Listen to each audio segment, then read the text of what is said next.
Existen escritores que dedican su vida al misterio. Escritores como Valerio Massimo Manfredi, quien realizó la obra de literatura histórica más importante de los últimos tiempos, Alexandros, los misterios de Alejandro Magno. También es historiador y arqueólogo y ha investigado las 7 maravillas del mundo antiguo. Acompáñenos esta noche en Más Allá a descubrir los misterios de su obra.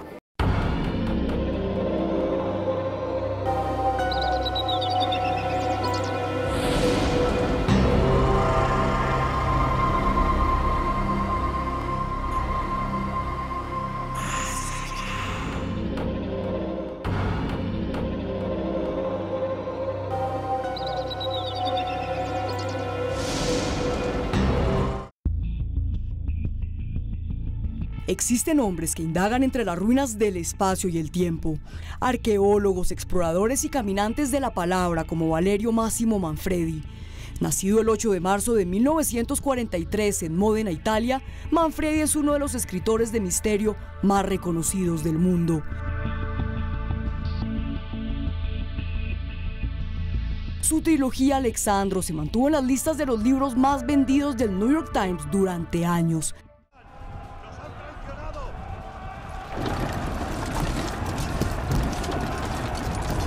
Libros que inspiraron producciones cinematográficas como La Última Legión del año 2007, que narra la caída de Roma y la leyenda del rey Arturo. Lejos de la ficción, sus libros se internan entre enigmas, enfrentándose con la posibilidad de que existieran civilizaciones con tecnología avanzada y desconocida. Acompáñenos esta noche a descubrir los misterios de Alejandro Magno y su vida. También recorra con nosotros las 7 maravillas del mundo antiguo, entre estatuas colosales y edificios que parecen provenir de otros mundos. Solo aquí, en Más Allá.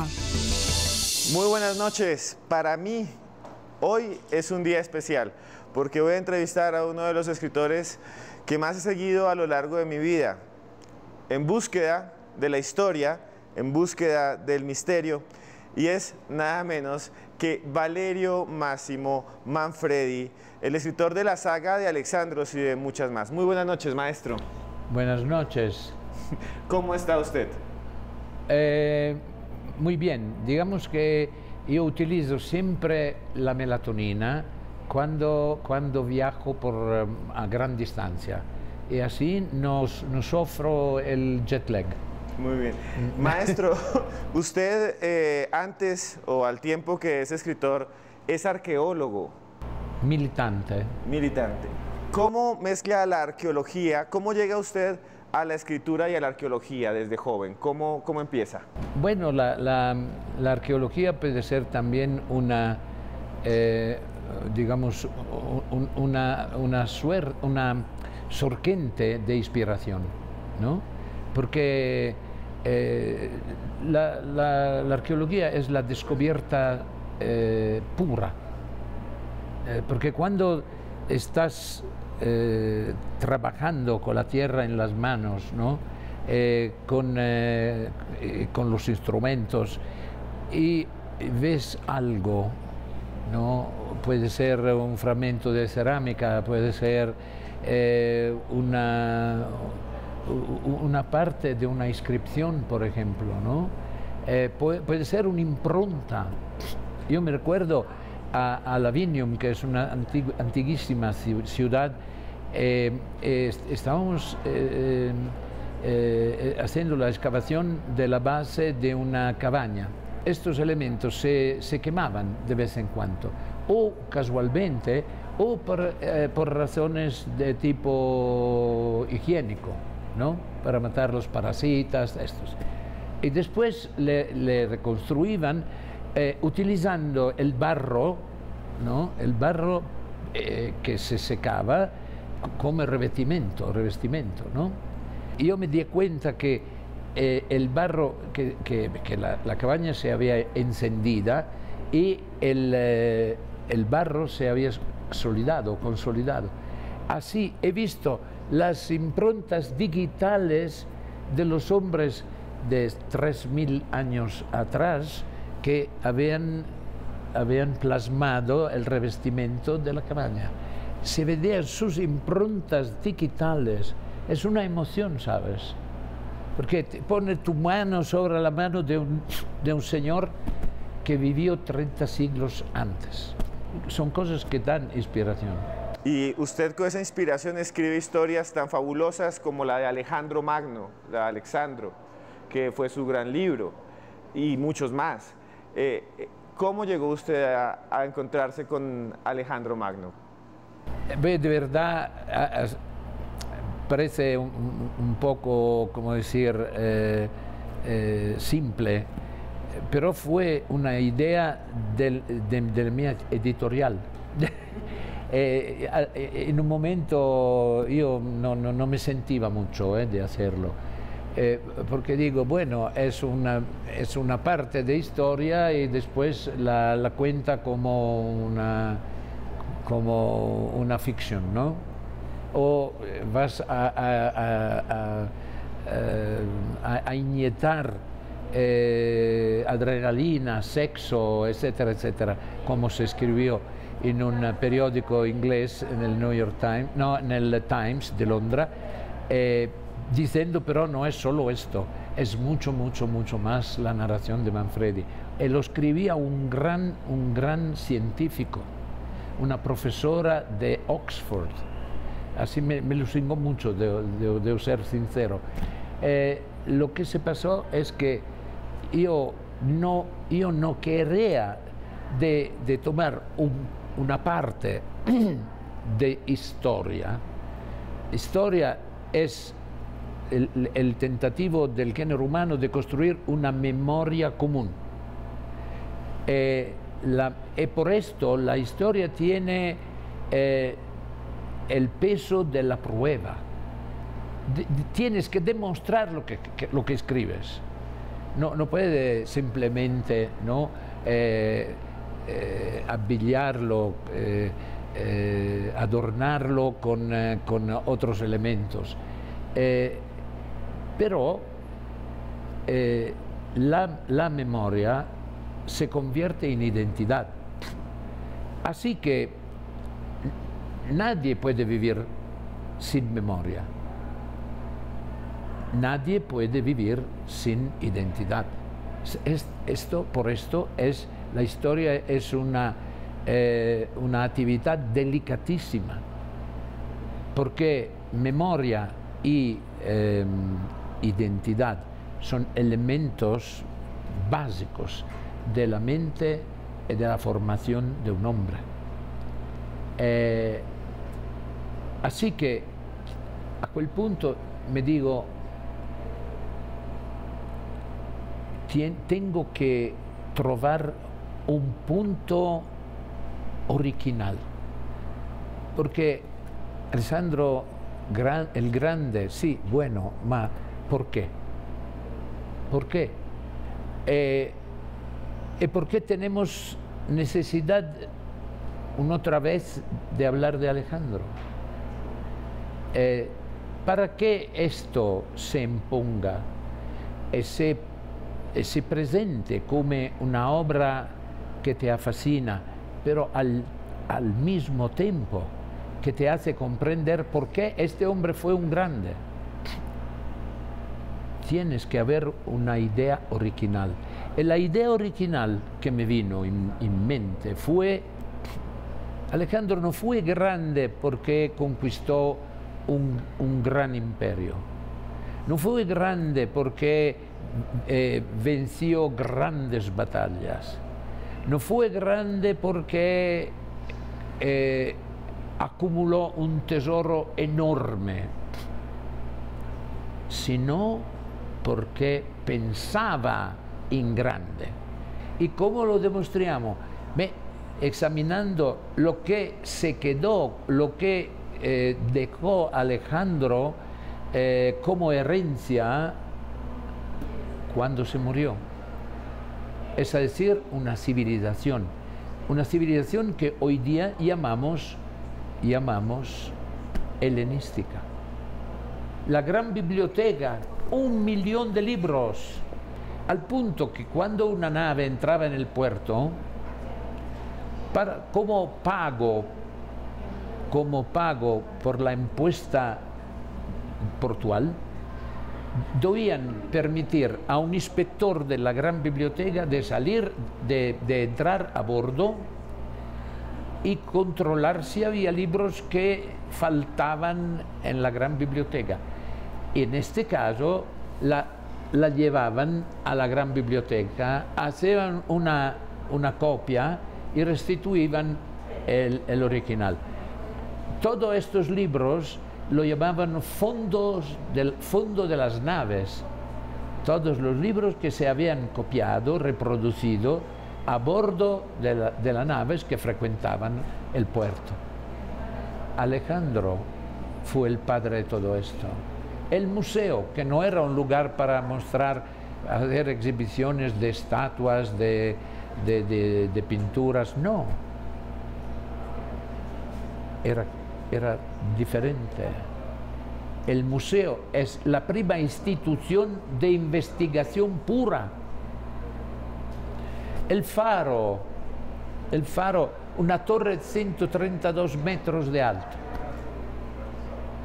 Bueno, imponente, impresionante, pero la más importante no estaba la torre, no era la torre, era lo que estaba arriba, sobre la torre, que es los espejos parabólicos que se inventaban en quel momento y que podían proyectar un rayo de luz a 40 kilómetros de distancia. Esto es Alejandro, que estaba muerto, pero había dejado esta herencia enorme. Es Alejandría, la sí, ciudad había construido en Egipto. Alejandría, una ciudad que debería convertirse en la capital del Mediterráneo. Y ya volvemos después de estos comerciales para seguir hablando de esas historias maravillosas con el maestro Valerio Máximo Manfredi aquí en Más Allá.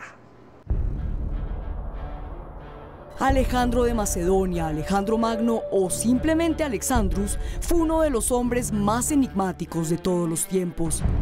Nacido en Pela, Grecia, en el año 356 a.C., su vida estuvo rodeada de guerras y batallas.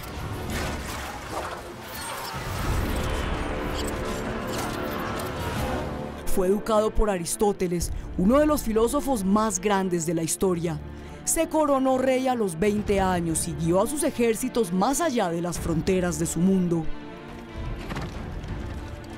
Todos vosotros, hacéis honor a vuestro país y a vuestros antepasados. Ahora estamos aquí, en este apartado lugar de Asia. Derrotó al imperio persa, invadió Egipto y bordeó los límites de los Himalayas y a la propia China. Joven, indescifrable y poderoso, se mantuvo invicto durante 15 años de conquistas y se proclamó hijo directo de Zeus, inspirando películas como Alejandro de 2004. ¡Venced vuestro miedo!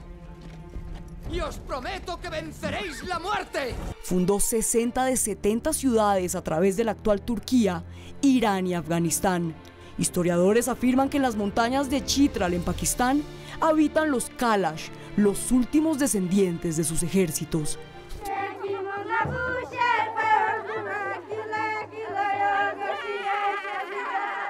Las causas de la muerte de Alejandro y la localización de su tumba sigue siendo uno de los mayores misterios de la historia. Misterios que descubriremos con Valerio Máximo Manfredi. Continuamos esta noche en Más Allá felices porque estamos con Valerio Máximo Manfredi, uno de los escritores icónicos del misterio, de la historia, y estamos hablando de Alejandro Magno, Alejandro el Grande. Y uno de los grandes misterios, ya que hablábamos de su muerte, es ¿por qué murió? Si murió envenenado, murió asesinado o murió de una enfermedad. ¿Y dónde está su tumba? Nadie sabe supuestamente dónde está. Es la pregunta de $1 millón.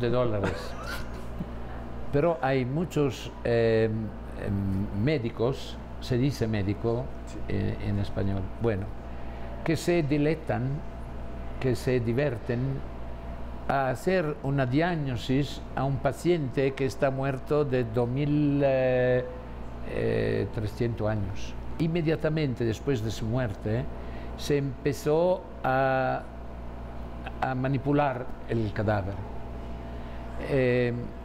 Y dicen que los embalsamadores egipcios lo encargaron porque se había realizado que estaban en Babilonia en el verano, el cadáver estaba allá abandonado desde más de 8 días. Era natural que debería ser corrompido el cuerpo, ¿no? No, los embalsamadores egipcios dicen que perfumaba de su perfume natural de su piel. Claro, no es verdad, no puede ser, pero de la nace la leyenda de Alejandro. Pero hay investigadores, digamos, un poco audaces, digamos, ¿no? Dice, Alejandro se murió porque lo ensevelaron vivo. Por esto su piel tenía su perfume natural. ¿Tú crees? No, o sea, la idea es que lo embalsamaron mientras estaba vivo. Yo no tampoco. No. Sí, lo habré embalsamado vivo. Esta es una de las hipótesis. Otra es que sería muerto por la, ¿cómo se llama? Una epidemia del Nilo.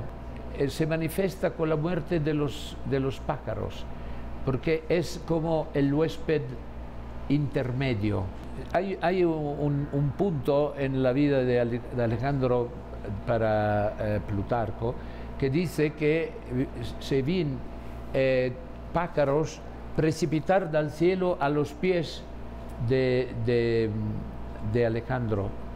¿Era un milagro? No era un milagro. Dicen los científicos, este podría ser la prueba que había este morbo del Nilo que infectaba los pájaros, que se caían muertos. Nunca se ha podido comprobar, absolutamente. Otros dicen malaria, porque él visitó todo el delta del Tigre y del Éufrates.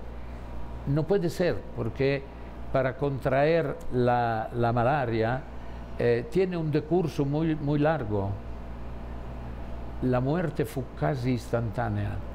El primer evento que es muy significativo para poder hacer una suerte de autopsia, ¿no?, a distancia del cuerpo de Alejandro, es que sintió improvisamente un dolor insoportable aquí, como si una lanza lo había traspasado de atrás adelante. Y él gritó como nunca había gritado antes. Alejandro había sido herido de espada, de lanza, de catapulta, de artillería. Nunca lo habían oído gritar. Gritaba para lanzar los hombres al ataque, pero es diferente. Amigos míos que son médicos me han dicho, es típico el hurlo, ¿no?, el grito estraciante cuando hay un episodio de pancreatite fulminante. Porque el dolor es insoportable. ¿Para qué? Porque el páncreas es como un contenedor, ¿no?, de bile. Y en efecto lo que se pasa es que el cuerpo hace la digestión de eso mismo. está digiriendo eso mismo. El dolor es inmenso porque, digamos, el contenido del fiel, ¿no?, de la vesícula del fiel, se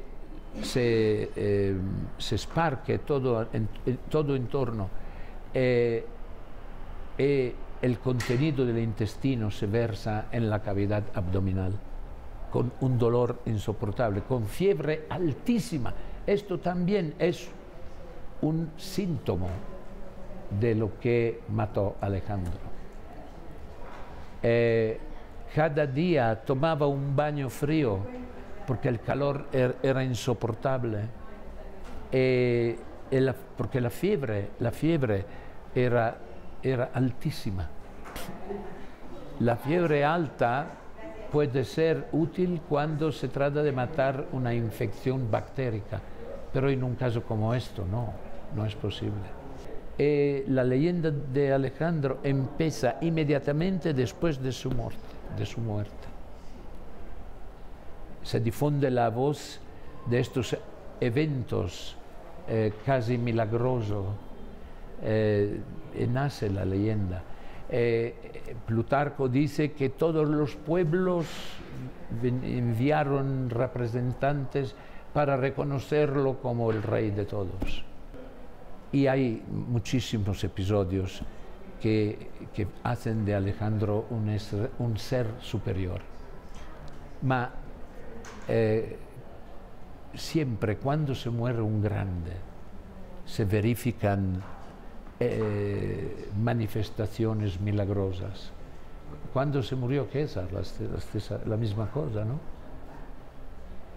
Una cometa en el cielo, su estatua que se cayó frantumándose en fragmentos. Siempre cuando muere un grande, cuando muere Jesús, igual, el trueno, el terremoto, el velo del templo que se escuarta de arriba hasta al fondo. Es la misma cosa. Así nace la leyenda. Y después empieza la lucha para empadronirse del cuerpo de Alejandro, porque es como empadronirse del cuerpo de Dios o de un Dios. Tal vez parece que lo podrían llevarlo hasta a Macedonia para enterrarlo con los reyes de Macedonia, a Vergina, hoy lo que es hoy Vergina, que era la necrópolis de los reyes de Macedonia, y embarcar el contenedor de su cuerpo. Pero no se verificó. A un momento, el rey Ptolomeo, que era el sátrapo de Egipto, uno de los amigos más inteligentes de Alejandro, se presentó para render los honores a su amigo y su rey. No era por esto. Se presentó con un ejército y se apropió del cuerpo de Alejandro y lo enterró la primera vez en Memphis, esperando que sería lista la tumba adapta por él, ¿no? La tumba digna de este grandísimo personaje. Que esa stessa, la tumba, se convirtió en un misterio. ¿Por qué? Porque con las leyes del emperador Teodosio se condenaba a la destrucción todo que era pagano. Y Alejandro era el símbolo de la religión olímpica. Su perfil con los cuernos de Amón hace de él el hijo del dios. y su madre colabora a la leyenda diciendo que no es Filipo su padre, que ha sido el gran Zeus en forma de serpiente. Pero con la destrucción del mundo pagano, del mundo olímpico, por supuesto, se destruyó también la tumba de Alejandro, que desapareció. Destruyeron Olimpia, destruyeron Delfi, con obras maravillosas de los más grandes artistas de todo el mundo antiguo, el fanatismo. Y se dio cuenta que venía gente de todo el mundo para venerar a Alejandro, su cuerpo, el soma. Es posible, es una especulación, sinceramente, pero es posible que cuando vi este enorme aflujo de gente a venerar el cuerpo de Alejandro, pensó que podría ser interesante crear la misma cosa por el cristianesimo. Faltaba una tumba. No había una tumba de Jesús. Y por esta tumba se combatieron 13 guerras de cruzados, con enormes desastres, con devastaciones, con matamientos. Pero fue una idea inteligente.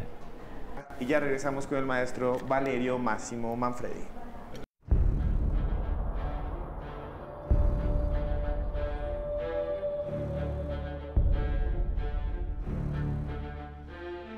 Dos construcciones misteriosas rodeadas de secretos, el Coloso de Rodas y el Zeus de Olimpia. El primero fue la estatua más grande jamás construida durante milenios, realizada por el escultor Cares de Lindos en la isla de Rodas, Grecia, en el año 292 a.C.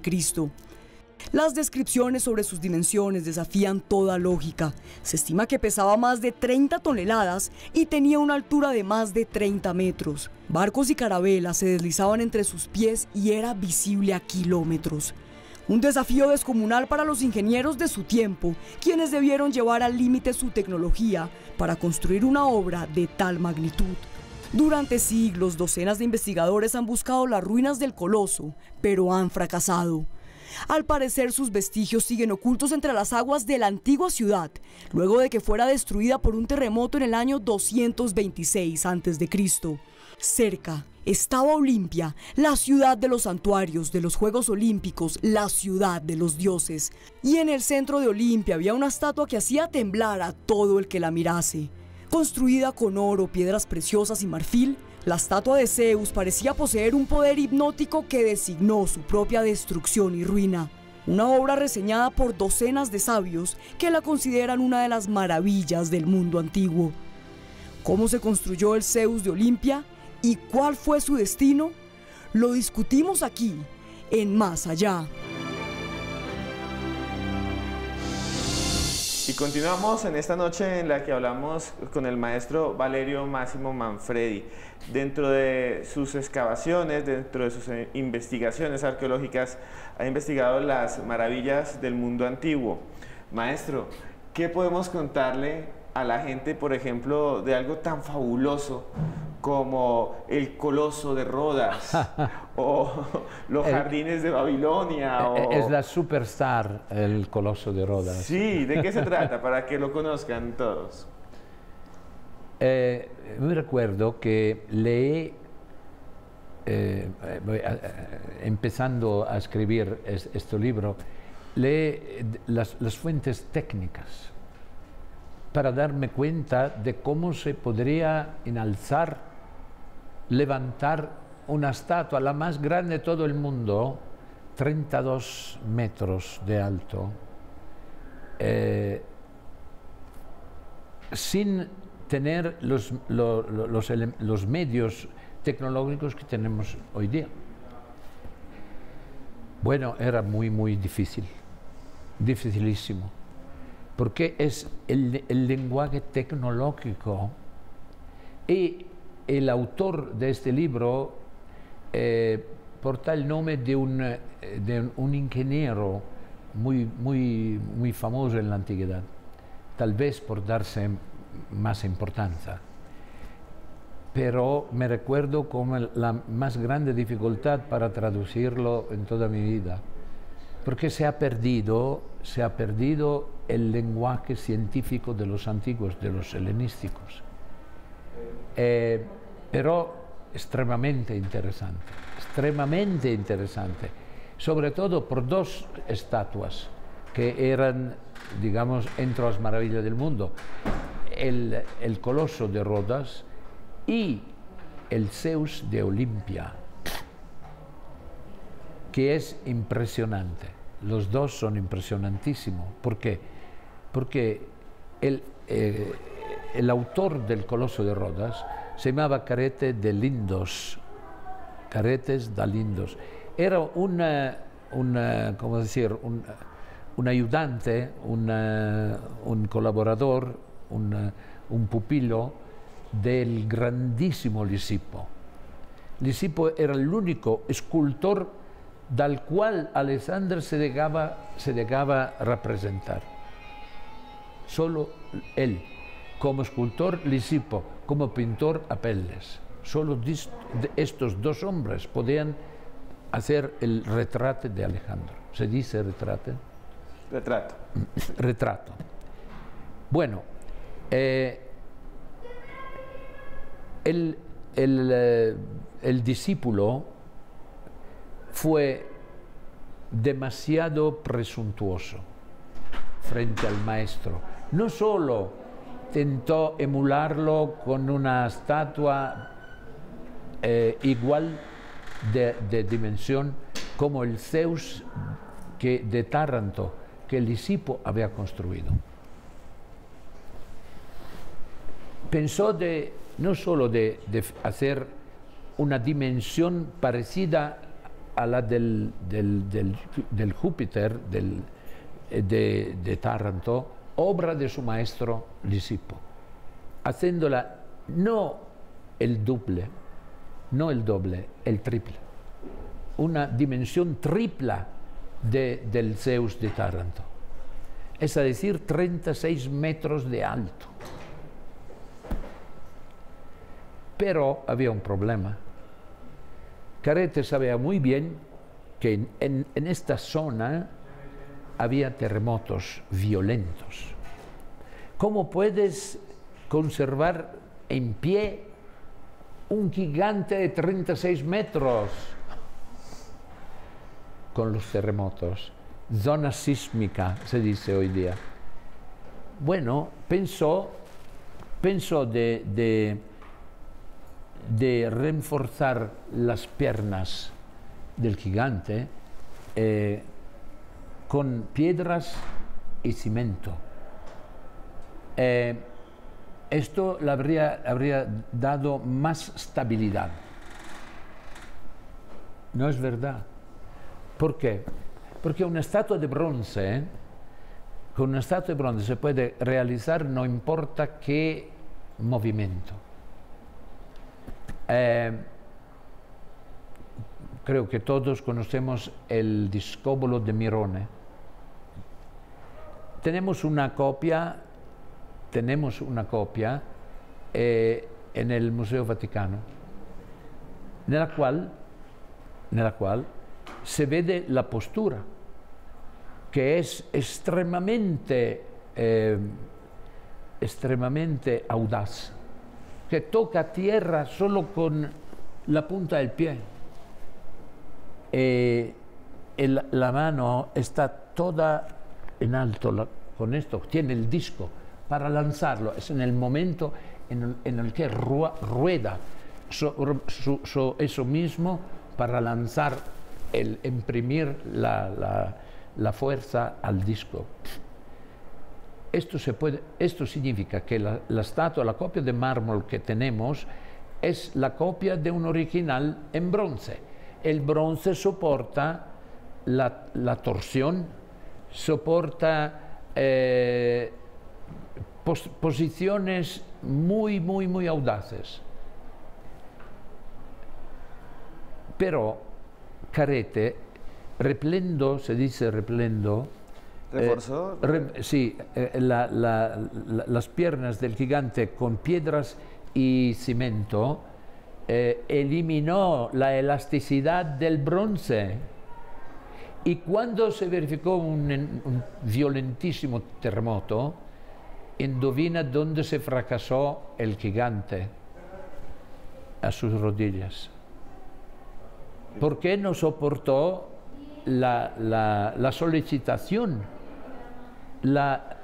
Porque no había de aquí arriba, no había más elasticidad. Y así se troncó exactamente abajo de las rodillas y precipitó en el mar. Y también en esta postura era, dice Plinio, era una maravilla. Y los visitadores entraban en el torso del gigante para explorarla como una caverna. La otra estatua fantástica es el Zeus de Olimpia. Es una estatua crisoelesantina, es decir, de madera y de marfil.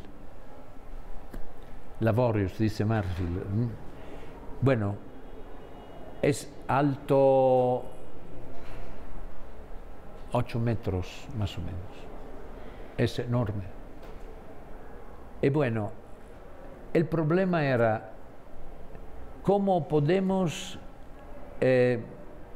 dar forma al marfil, porque el dios se representa con color del marfil toda la parte de su cuerpo que son expuestas, las manos, la cara, la frente, etcétera, las piernas, los pies. Lo demás es madera. ¿Qué hacen?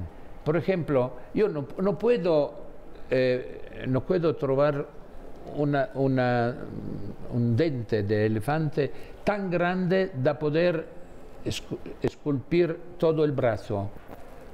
Tengo que esculpir la madera del brazo y después cortar elementos de marfil y darle la forma así con calor.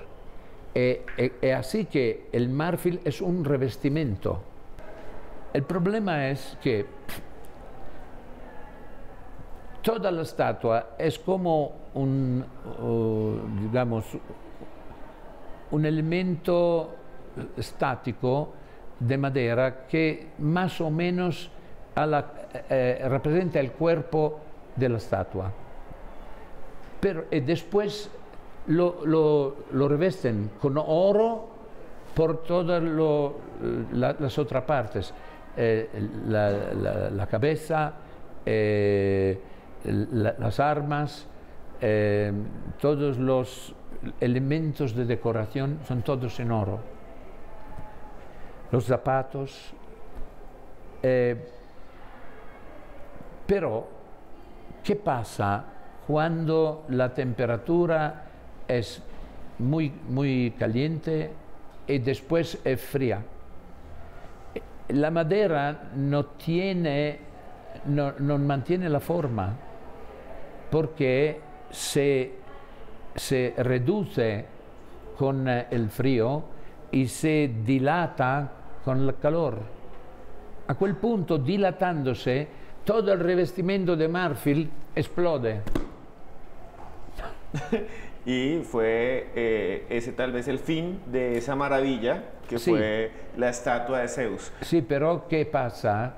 Que al interior los cavan, los cavan y ponen cables Sí. para para contener la dilatación y los tiran así, ¿no? Se dice manganar este movimiento. Lo pongo en una funa, una corda, y roteando en esta manera la corda se tiende. Así que si hay dilatación, la corda lo compensa. Si hay dilatación, también. Esto fue utilizado, este sistema, también por el Coloso de Rodas. Imaginamos que el Coloso de Olimpia, Criso-Elefantino, de oro y de avorio, fue visto da un monje, se dice un monje, ¿sí? Un monje, sí. En el VI siglo a Constantinópolis, en una colección privada. Eso significa que la prohibición absoluta de conservar las imágenes de los dioses paganos se podía evitar. Maestro, ya volvemos porque tenemos el último gran tema aquí en Más Allá. Ustedes no se muevan porque volvemos después de estos comerciales. Entre las montañas de Turquía se oculta la locura y el pasado. Una tumba descomunal construida por reyes caídos, distantes de nuestra era por océanos de tiempo. Antíoco era su nombre y sus ruinas se encuentran en la cima del monte Nemrut en Turquía a 2150 metros de altura, rodeada de nieve, leones de piedra, hielo y estrellas. Gigantes y colosales estructuras enigmáticas de significados desconocidos. Edificios ocultos que fueron descubiertos por casualidad en 1881 por Carl Sechter, un ingeniero alemán que supervisaba la construcción de una carretera. ¿De dónde vienen estas extrañas figuras? ¿Qué ocultan sus rocas gigantescas? Valerio Manfredi parece tener la respuesta.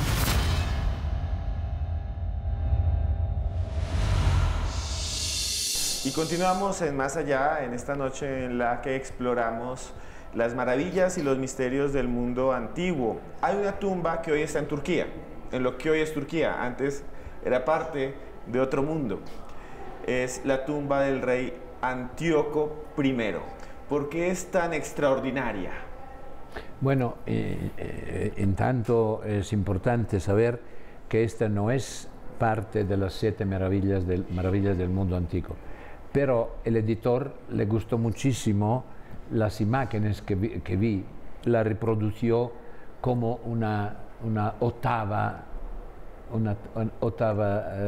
maravilla del mundo. Es un complejo imponente y se descubrió solo al inicio del 1900. Fue descubierta solo en periodo, porque es en un lugar muy remoto. Yo la visité la primera vez que tenía 22 años, una emoción enorme, porque es el mausoleo del emperador, del rey Antíoco I Epífane de Comacene. Comacene era un pequeño estado que confinaba al este con el imperio de los partos, al oeste con el imperio romano. Así que los dos imperios no se hablaban, no comunicaban. Él hacía como el mediador entre los dos imperios, ganando una cantidad de dinero enorme. Es muy probable que la tumba que él hizo erigir sobre la cima del Nemrudad debería contener un tesoro enorme. Pero nunca se ha abierto el mausoleo, nunca se ha abierto. Una arqueóloga americana en los años 30 utilizó un explosivo para abrir la tumba. Un desastre, un desastre. Consiguió solo de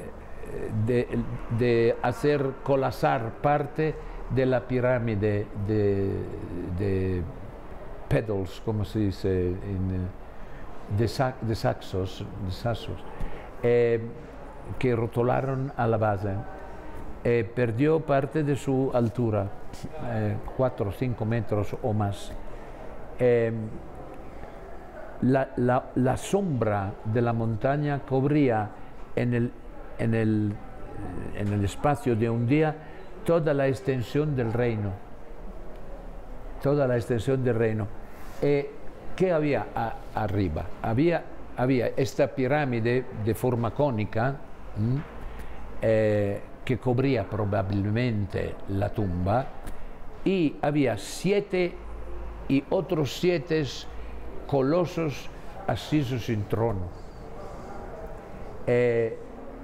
¿Por qué? Porque el rey era muy inteligente.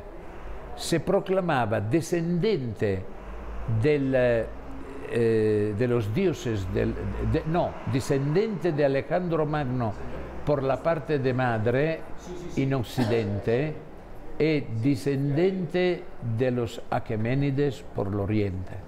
Así que se pone su imagen a oriente, entre los dioses de oriente, y a occidente la pone en compañía de los dioses del occidente. Como decir, yo quiero ser en buenas relaciones, sea con los romanos, sea con los partos. Furbo, ¿no? Así probablemente creó este increíble monumento. Pero también en este lugar hay terremotos. Todas las cabezas de los gigantes cayeron a la base de ellos. El último fue en los años 30, creo, 40, la Estatua de la Fortuna. Todo digamos, el espacio al este y al oeste contenía las cabezas caídas de las estatuas. La habían puestas verticales y constituían una vista increíble, de un fascino increíble. Yo casi cada año, cuando era joven, me iba casi en un peregrinaje a este lugar. El momento más fascinante era el alba. Así que nosotros se dormía su lugar por toda la noche para asistir al alba. Cuando estas cabezas son altas casi 3 metros, y cuando el sol se muestra al horizonte, la luz incendia el río que es afluente del Eufrates. Se llama Cata. Es como se ha encendido el río de su fuente hasta el horizonte. Y las cabezas, las caras de estos gigantes toman el color de la vida. Increíble, maestro. Y como la vida suya, la vida de los televidentes, también pueden mirar los libros del maestro Valerio Máximo Manfredi y ahí recorrer todos esos parajes y todos esos misterios. Por hoy terminamos. Muchas gracias por estar con nosotros en Más Allá. Gracias. A ustedes muchas gracias por estar ahí. Estuvimos viajando por los misterios de la antigüedad con el maestro Valerio Máximo Manfredi. Lo pueden buscar en sus libros y recuerden que por más lejos que andemos siempre habrá un más allá.